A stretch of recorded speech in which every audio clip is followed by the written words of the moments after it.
Friends, welcome back to my channel. आज मैं आपको डीवी क्लास 8 सोशल साइंस के चैप्टर नंबर 16 आवर कॉन्स्टिट्यूशन समझाने वाले फ्रेंड्स। ठीक है, ये सीरीज का पार्ट है। इस चैप्टर को लेकर के बहुत ही ज़्यादा रिक्वेस्ट है और आज मैं वीडियो लेकर के आ गया हूँ फ्रेंड्स। ठीक है, इससे पहले हिस्ट्री के एक चैप्टर और ज्योग्राफी के 2 चैप्टर अपलोड है फ्रेंड्स। यदि आपने वीडियो नहीं देखा तो आपको डिस्क्रिप्शन में नीचे लिंक मिल जाएगा, तो जरूर जाकर इस वीडियो को देखिएगा क्योंकि मैंने इस चैप्टर को भी अच्छी तरीके से समझा दिया है। ठीक है, चलिए फ्रेंड्स, तो आवर कॉन्स्टिट्यूशन देखिए फ्रेंड्स। रूल्स एंड लॉ, सबसे पहले जो टॉपिक है वो है rules and law.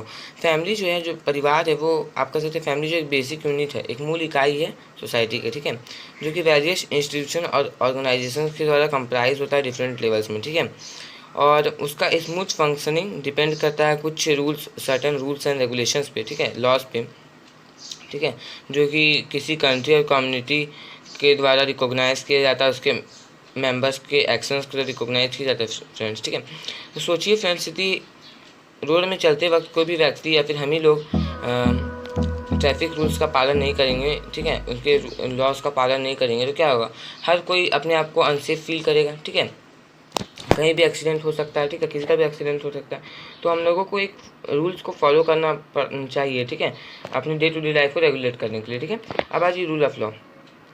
Rule of law का मीन्स होता है कि एवरी सिटीजन, किसी भी मतलब एक कंट्री का, एक देश का जितने भी सिटीजन्स है, ठीक है, वो इक्वल हो लॉ के आइज़ में। ठीक है, मतलब कि आप कह सकते हैं कि लॉ के अंदर, यदि आप कानून के अंदर आप सब लोग इक्वल हो। ठीक है, किसी के बीच में कोई डिस्क्रिमिनेशन नहीं हो, कास्ट के बेसिस पे, रिलीजन के बेसिस पे, ठीक है, सेक्स के बेसिस पे, सोशल और इकोनॉमिक स्टेटस में। ठीक है, सभी को एक सेट ऑफ लॉज को पालन करना चाहिए, मतलब फॉलो करना चाहिए, सबको पालन करना चाहिए। ठीक है, चाहे वो एक आम आदमी हो, चाहे वो गवर्नमेंट ऑफिशियल्स हो, ठीक है, एक बड़े पोस्ट का व्यक्ति हो। ठीक है, सबको एक सेट ऑफ रूल्स को, सेट ऑफ लॉज को फॉलो करना चाहिए। ठीक है, तो अब हम लोग आ जाते हैं द कॉन्स्टिट्यूशन। देखिए फ्रेंड्स, हमारा जो कॉन्स्टिट्यूशन है, कॉन्स्टिट्यूशन या फिर एक कॉन्स्टिट्यूशन एक बॉडी है फंडामेंटल रूल्स का, जिसके अंदर मतलब जिसके तहत आप कह सकते हैं कोई भी गवर्नमेंट चलता है। ठीक है, according to which government of a country functions. ठीक है, ये फंक्शन करता है, जो कि पावर और फंक्शंस को कंटेन करता है वेरियस ऑर्गन्स के। ठीक है, गवर्नमेंट के वेरियस ऑर्गन्स के और उनके म्यूचुअल रिलेशनशिप में। ठीक है, वो सिटीजन्स के राइट्स को भी डिफाइन करता है और उनके बीच में, और गवर्नमेंट और सिटीजन्स के रिलेशनशिप को, उनके बीच में जो रिलेशनशिप है उसको भी डिफाइन करता है। ठीक है, तो हम लोगों को यहाँ पे इंडियन डेमोक्रेटिक सेटअप के बारे में पढ़ना, डेमोक्रेटिक सेटअप। ठीक है, अब जी नीड ऑफ कॉन्स्टिट्यूशन। देखिए फ्रेंड्स, इंडिया एक बहुत ही बड़ा कंट्री है, बहुत ही वास्ट कंट्री है। ठीक है, यहाँ पर फिजिकल, कल्चरल और सोशल डाइवर्सिटीज़ है। ठीक है, डाइवर्सिटीज़ है। ठीक है, डिफरेंट पीपल्स जो है डिफरेंट रीजन से बिलोंग करते हैं, जो कि डिफरेंट लैंग्वेज बोलते हैं, उनके पास डिफरेंट लाइफ स्टाइल्स है। ठीक है, तो सभी चीज़, हर एक फ्रेंड, मतलब हर एक व्यक्ति में कुछ ना कुछ जो है डिफरेंट है। किसी का बिलीफ डिफरेंट है, किसी का एक्शन डिफरेंट है, और कुछ जो है कॉमन भी चीज़ वहाँ पर हम लोग को मिलता है। तो फ्रेंड्स, यहाँ पर आप देखिएगा कि कोई क्या होते हैं कि किन्हीं के साथ जो लॉज है वो एग्री नहीं हो पाता है। ठीक है, और वो कोई ऐसे होते हैं, ठीक है, जिनके साथ, जैसे कि यहाँ पर आप एग्जांपल में ले सकते हैं कि जो सिख होते हैं, उन्हें वो यदि हेलमेट नहीं भी पहनेंगे, जो अपने माथे में पगड़ी बांधते हैं, वो यदि हेलमेट नहीं भी पहनेंगे ड्राइविंग करते वक्त, तो उनको पुलिस रोक नहीं सकती है। ठीक है, तो उनके पास तो एक राइट हो गया ना एक तरह का, वो तो अपना पगड़ी खोल नहीं सकते हैं। ठीक है, तो वो हेलमेट नहीं भी पहनेंगे तो उनका जो नहीं पहन पे भी चलेगा। ठीक है, तो यहाँ पे आप कुछ एग्जांपल्स को देख सकते हैं। ठीक है, तो जो कॉन्स्टिट्यूशन है, ठीक है, इंडिया का, वो कुछ फॉलोइंग पर्पसेस को आप कह सकते सर्व करता है। सबसे पहले हम लोग आ जाते हैं फ्रेंड, देख लेते हैं आगे। देखिए,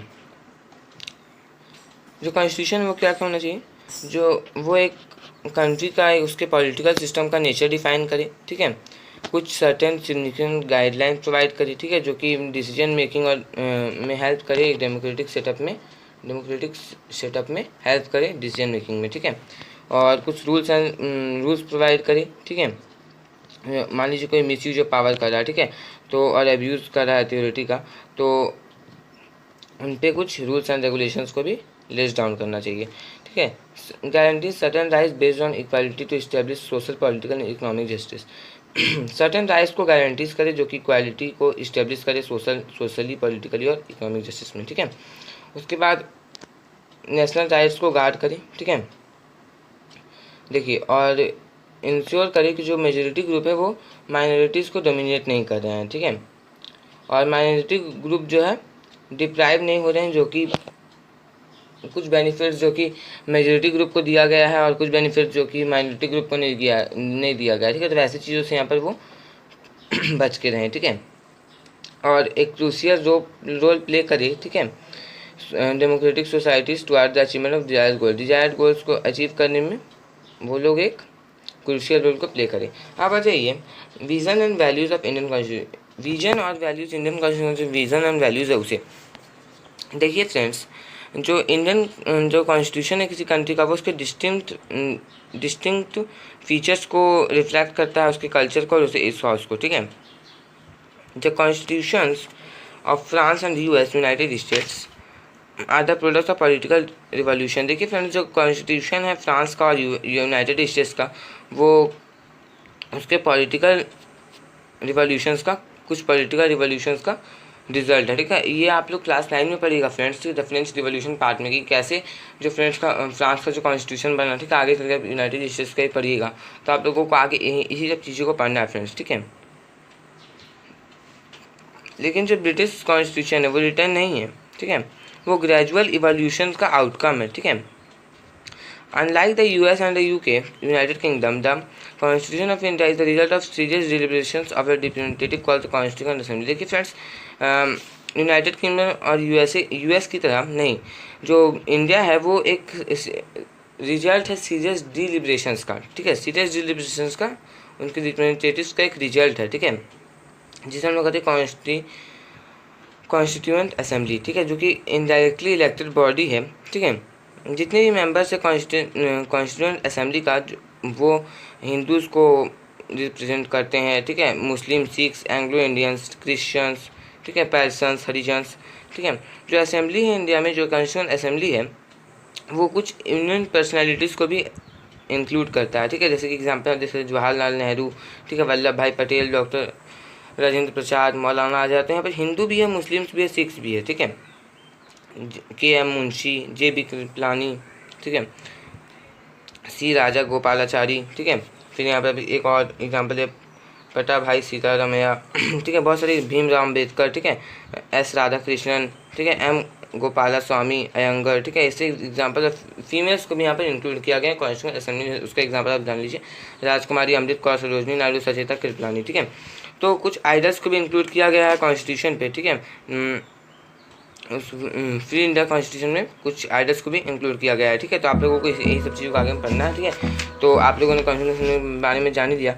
तो यदि हम लोग द प्रीमेबल है इंडिया का, जो प्रीमेबल है, ठीक है, अब हम लोग इससे पढ़ते हैं इस पैराग्राफ को। तो therefore the preamble was included in the beginning of constitution. देखिए फ्रेंड्स, जो कॉन्स्टिट्यूशन का बिगनिंग है उसमें प्रीमेबल को ऐड किया गया है, इंक्लूड किया गया है, ठीक है। प्रीमेबल एक इंट्रोडक्शन है कॉन्स्टिट्यूशन का, ठीक है, जो कि नॉन जस्टिफिकेबल है, ठीक है। ये पॉलिटिकल फिलॉसफी एम्स को कंटेन करता है, ठीक है, ऑब्जेक्टिव्स को कंटेन करता है, बेसिक पर्पसेस, कॉन्स्टिट्यूशन के बेसिक पर्पसेस को भी कंटेन करता है, ठीक है। और इसे हम लोग soul of the Indian constitution बोलते हैं, ठीक है। ये एग्जाम में क्वेश्चन आ भी सकता है, what is the soul of the Indian constitution, ठीक है। तो आपका है द प्रीमेबल, ठीक है, इसका आंसर द प्रीमेबल हो सकता है। चलिए अब देख लीजिए, यहाँ पर आपको याद करना चाहिए फ्रेंड्स, कॉन्स्टिट्यूशन है इंडिया का। आप चलते फ्रेंड्स आगे। अब हम लोग को इंडियन कॉन्स्टिट्यूशन को सैलिएंट फीचर्स के बारे में पढ़ना है, ठीक है, जो कि इनकॉर्पोरेटेड किए गए हैं नेशनल गोल्स को अचीव करने के लिए, ठीक है। चलिए फ्रेंड्स, यहाँ पर डू यू नो ये सब जो भी फ्रेंड्स मैं डिस्कस करता हूँ लाइव क्लासेस में, तो लाइव क्लासेस को ज्वाइन किया कीजिए फ्रेंड्स, ठीक है। लाइव क्लासेस में मैं आपके लिए ऐसे डिस्कशन लाता रहता हूँ, डू यू नो भी पढ़ा देता हूँ फ्रेंड्स, ठीक है। बहुत सारी चीज़ों को आप मेरे लाइव को ज्वाइन कीजिएगा फ्रेंड्स, आपको बहुत सारा फायदा होगा, ठीक है।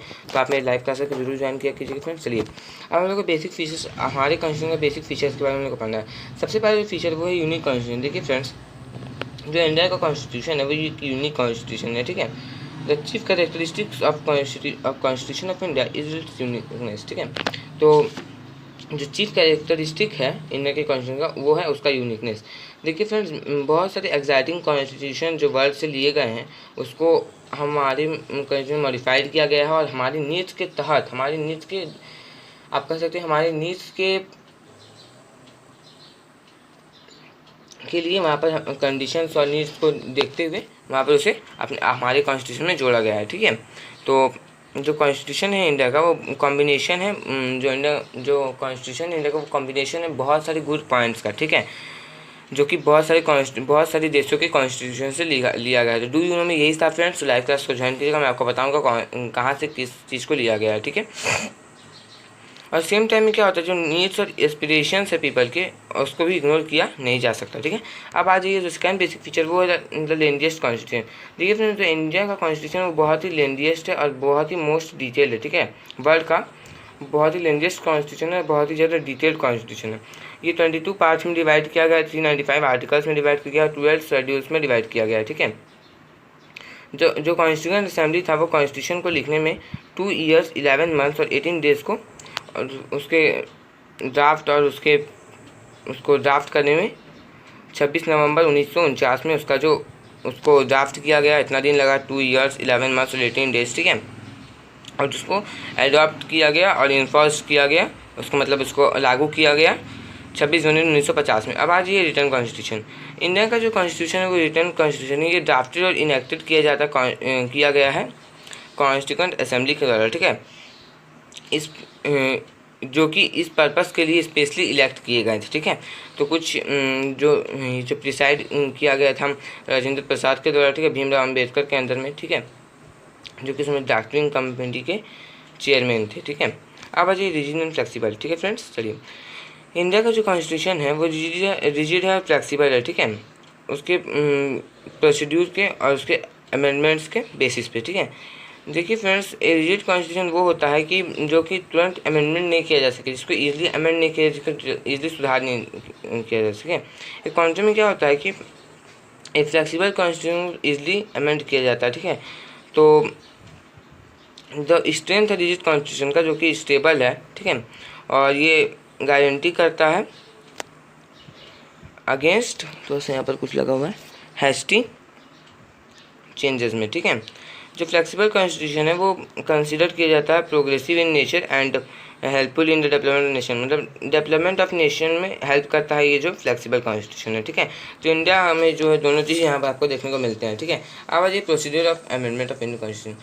ठीक है, मतलब procedure of amendment of Indian constitution मतलब हुआ कि इंडियन कॉन्स्टिट्यूशन को अमेंड करने के कुछ 3 प्रोसीड्यूर दिए गए हैं। तो आपको इससे पढ़ना है कि कैसे इंडियन कॉन्स्टिट्यूशन को सुधारा जा सकता है। ठीक है, पहला जो है फ्रेंड्स वो है बाई सिंपल मेजोरिटी, मतलब सिंपल मेजोरिटी के तहत। ठीक है, चलिए कुछ प्रोविजंस ऐसे होते हैं जो कि इंडियन कॉन्स्टिट्यूशन में है जिसे इजीली चेंज किया जा सकता है अमेंडमेंट बिल को पास करके। ठीक है, इस सिंपल मेजोरिटी के द्वारा। ठीक है, इसका मतलब होता है कि जो बिल है वो अप्रूव्ड हो चुका है उन मेंबर्स के द्वारा जो कि वोट कर प्रेजेंट हुए पार्लियामेंट के हाउस में और वोट भी करते हैं इसमें। ठीक है, चलिए बाय स्पेशल मेजोरिटी। देखिए friend, the amendment bill shall have to approved by both houses of parliament, मतलब हुआ कि जो अमेंडमेंट बिल है उसे अप्रूव होना चाहिए जितने भी हाउसेज ऑफ पार्लियामेंट के इसके द्वारा। ठीक है, और absolute majority of total membership और 2/3 majority of members present and voting. ठीक है, जितने भी प्रोविजंस है कॉन्स्टिट्यूशन के उसको बहुत सारे प्रोविजंस इसी मेथड के तहत सुधारे जाते हैं, अमेंड किए जाते हैं। ठीक है, स्पेशल मेजोरिटी एंड रेक्टिफिकेशन। देखिए फ्रेंड्स, जब भी कोई बिल पास हो जाता है स्पेशल मेजोरिटी के बाद, ठीक है, पार्लियामेंट के दोनों हाउसेज में, ठीक है, तो वो अप्रूव होना चाहिए लेजिस्लेचर में। ठीक है, at least half of the number of states, तो उसे अब अप्रूव किया जाता है, उसे लगा दिया जाता है half of the total number of states. एक देश में जितने भी state total number of states के हाफ हिस्से में लगाया जाता है। ठीक है, इस चीज़ को फिल किया गया फ्रेंड्स कि इंडियन कॉन्स्टिट्यूशन सुधारना चाहिए, उस समय वो अमेंड हुआ है। ठीक है, उस समय वो सुधरा है, उसके क्या डिमांड्स हैं नेशनल गोल्स को अचीव करने के लिए। ठीक है, कुछ इविल प्रैक्टिसेस थे उसको हटाने के लिए। ठीक है, एवोल्यूशन ऑफ प्रीवी पर्स को, नेशनलिज्म ऑफ बैंक को, ठीक है, रिजर्वेशन ऑफ ओबीसी। ठीक है, ये सब चीज़ों के लिए जो कॉन्स्टिट्यूशन है उसे अमेंड भी किया गया है। फिर डू यू नो, ये भी लाइव क्लास में। आप बताइए इंडिया। देखिए फ्रेंड्स, जो नेक्स्ट टॉपिक है वो है इंडिया जो है एक सोविगन सोशलिस्ट सेक्युलर डेमोक्रेटिक और रिपब्लिक है। ठीक है फ्रेंड्स, तो इस चीज़ को हम लोग आगे देखते हैं। इंडिया जो है एक सोविगन स्टेट है। ठीक है, क्योंकि जो कंट्री है वो फ्री है जितने भी एक्सटर्नल कंट्रोल से। ठीक है, और इंटरनली सब फ्री है हम लोग अपने ऑन डिसीजंस को ले सकते हैं, मतलब सरकार जो अपने डिसीजन को बना सकता है, ठीक है। कोई भी कंट्री उसके पॉलिसीज़ को डिक्टेट नहीं कर सकता है, ठीक है, और कोई भी इंटरफेयर हमारे इंटरनल अफेयर्स में कोई भी इंटरफेयर नहीं कर सकता, ठीक है। इंडिया जो है एक सोशलिस्ट स्टेट थी, बिकॉज क्या, क्योंकि जो सोशलिज्म है वो एक इम्पॉर्टेंट नेशनल गोल है जिसको अचीव करना चाहिए, ठीक है। तो इंडिया जो है जितने भी एक्सप्लॉयटेशन के फॉर्म है सबके अगेंस्ट में है, ठीक है, और इकोनॉमिक जस्टिस को इस्टेब्लिश करने में ट्राई करता है, ठीक है। अब आ जाइए इंडिया एक सेकुलर स्टेट है, ठीक है फ्रेंड। इंडिया एक सेकुलर स्टेट है, क्वेश्चन आता है इंडियन सेकुलर स्टेट, ठीक है फ्रेंड। इंडिया एक सेकुलर स्टेट है क्योंकि जितने भी रिलीजन्स हैं यहाँ पर इक्वल फ्रीडम को एंजॉय करते हैं, किसी के बीच में कोई डिस्क्रिमिनेशन नहीं है, ठीक है, रिलीजन्स के ग्राउंड में, ठीक है। अब आ रही इंडिया एक डेमोक्रेटिक स्टेट है। देखिए फ्रेंड्स, इंडिया एक डेमोक्रेटिक स्टेट है क्योंकि जो हमारे जो गवर्नमेंट है जो पीपल्स के इलेक्ट किए जाते हैं, ठीक है, एडमिनिस्ट्रेशन उन्हीं के द्वारा चलाया जाता है जिन्हें जो इलेक्टेड रिप्रेजेंटेटिव है, ठीक है, और गवर्नमेंट भी कुछ रूल्स के अकॉर्डिंग ही रन करती है। इंडिया एक रिपब्लिक है क्योंकि जो स्टेट जो हेड है स्टेट का वो है प्रेसिडेंट, ठीक है, और जो प्रेसिडेंट है वो एक इलेक्टेड हेड है हम पीपल्स के बीच में से, ठीक है। और अब आ जाइए फ्रेंड्स नेक्स्ट में, तो इंडिया में पार्लियामेंट्री फॉर्म ऑफ गवर्नमेंट है, ठीक है। We have parliamentary form of government both as centre and state. देखिए फिर हमारे पास एक पार्लियामेंट्री फॉर्म ऑफ गवर्नमेंट है सेंटर्स और स्टेट्स के बीच में, ठीक है। In fact we have adopted this system on British pattern, और ये जो सिस्टम है ये ब्रिटिश पैटर्न के अंदर मतलब आप कह सकते हैं अडॉप्ट किया गया है, ठीक है। पार्लियामेंट्री डेमोक्रेसी में क्या होता है, एक क्लोज रिलेशनशिप होता है लेजिस्लेचर और एग्जीक्यूटिव के बीच में, ठीक है। जो काउंसिल ऑफ मिनिस्टर है वो कॉन्स्टिट्यूट किए जाते हैं मेंबर्स ऑफ लेजिस्लेचर की तरह, ठीक है। वो ऑफिस को भी होल्ड करते हैं और तब तक उस पावर को एंजॉय करते हैं, मतलब उसके कॉन्फिडेंस को एंजॉय करते हैं लेजिस्लेचर के कॉन्फिडेंस को, ठीक है। पार्लियामेंट्री फॉर्म ऑफ गवर्नमेंट में क्या होता है कि जो हेड ऑफ स्टेट होता है वो प्रेसिडेंट होता है, ठीक है, और वो एक नॉमिनल हेड होता है और उसके पास बहुत सारे पावर्स भी होते हैं, हीसी मतलब, ठीक है। लेकिन जितने भी पावर्स है सब एक्सरसाइज की जाती है काउंसिल ऑफ मिनिस्टर्स के द्वारा, जो कि प्राइम मिनिस्टर के द्वारा हेड किया जाता है। अब आ जाइए फेडरल यूनिटी। देखिए friends, the constitution of federation is rated and Britain and it's divide power between centre and the state. ये जो पावर है ये डिवाइड किया जाता है सेंटर और स्टेट्स के बीच में, ठीक है। वहाँ पर एक इंडिपेंडेंट जुडिशरी भी है, ठीक है, जो कि कॉन्स्टिट्यूशन को इंटरप्रेट करता है और डिस्प्यूट्स को सेटल करता है, ठीक है। इंडिया के पास एक फेडरल सिस्टम है, ठीक है, एक डिफरेंस के साथ है, ठीक है। जो सेंट्रल गवर्नमेंट है उसे हम लोग यूनियन गवर्नमेंट भी कर सकते हैं क्योंकि वो कुछ समय क्या होता है वो बहुत ही पावरफुल हो जाता है, ठीक है, और लगता ही नहीं कि इंडिया एक फेडरेशन मतलब लगता ही नहीं कि इंडिया एक फेडरेशन, लगता है कि वो एक यूनिटी स्टेट है, ठीक है। अब आ जाइए friends universal aided franchise. Universal aided franchise का मतलब होता है कि मीन्स दैट जितने भी इंडिया के जितने भी सिटीजन्स हैं, ठीक है, सभी वोट करने के लिए इंटाइटल्ड है, ठीक है। जो भी 18 ईयर्स के अबव है वो वोट कर सकते हैं इंडिया के इलेक्शंस में, ठीक है, बिना किसी और कोई भी डिस्क्रिमिनेशन नहीं होता कास्ट और कलर और क्लास रिलीजन और जेंडर में, ठीक है, सभी लोग वोट कर सकते हैं, ठीक है। अब आ जाइए सिंगल सिटीजनशिप। देखिए friends, United states of America में क्या होता है, वहाँ पर डबल सिटीजनशिप है, ठीक है। जितने भी वहाँ पर मतलब आपका जितने भी मैन है, ठीक है, वो है अमेरिकन है, ठीक है, यूनाइटेड स्टेट्स के वो लोग सिटीजन है, ठीक है, और एक जहाँ जाते हैं वहाँ के भी सिटीजन है, ठीक है। लेकिन इंडिया में क्या होता है कि वहाँ एक सिंगल सिटीजनशिप है क्योंकि जितने भी इंडियंस हैं सभी एक प्लेस में रह रहे हैं, ठीक है, और वो लोग इंडिया के सिटीजन्स हैं, ठीक है, और वहाँ पर कोई भी सिटीजनशिप नहीं है, ठीक है, एक कंट्री का नेम से एक स्टेट के नेम से वैसा कोई भी सिटीजनशिप यहाँ पर इंडिया में नहीं है, ठीक है। जितने भी सिटीजन्स हैं इंडिया के वो एम्प्लॉयमेंट को सिक्योर कर सकते हैं कि कहीं भी कंट्री में कहीं भी वो लोग एम्प्लॉयमेंट को सिक्योर कर सकते हैं, ठीक है। पीपल जो पंजाबी मराठी गुजराती अपने आप को कहते हैं क्योंकि वो उस लैंग्वेज को बोलते हैं, उनके पास कोई वैसा सिटीजनशिप नहीं है, ठीक है, उस लैंग्वेज को बोलते हैं इसलिए अपने आप को वैसा बताते हैं, ठीक है। अब सिंगल इंटीग्रेटेड जुडिशियल सिस्टम, ये क्वेश्चन बहुत इंपॉर्टेंट है फ्रेंड्स, ठीक है, जिससे आपको डिटेल में पढ़ना है चैप्टर नंबर 20 में जुडिशरी वाले चैप्टर में, ठीक है। इंडिया के पास सिंगल इंटीग्रेटेड जुडिशियल सिस्टम है, ठीक है।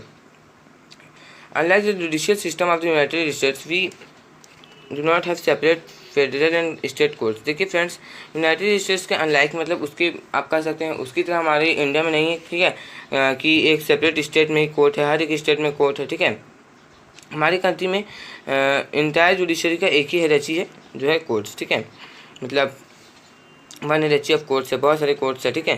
जो सुप्रीम कोर्ट है इंडिया का, जो हाई कोर्ट है, वो सिंगल इंटीग्रेटेड जुडिशियल स्ट्रक्चर को with jurisdiction over all laws, ठीक है। जो हाई कोर्ट्स है, ठीक है, जो हाई कोर्ट्स है उनके पास एक राइट ऑफ सुपरविज़न है और सबऑर्डिनेट कोर्ट्स के ऊपर में है, ठीक है। अब आज इतना ही फ्रेंड्स, ठीक है, ये चैप्टर में इतना ही था।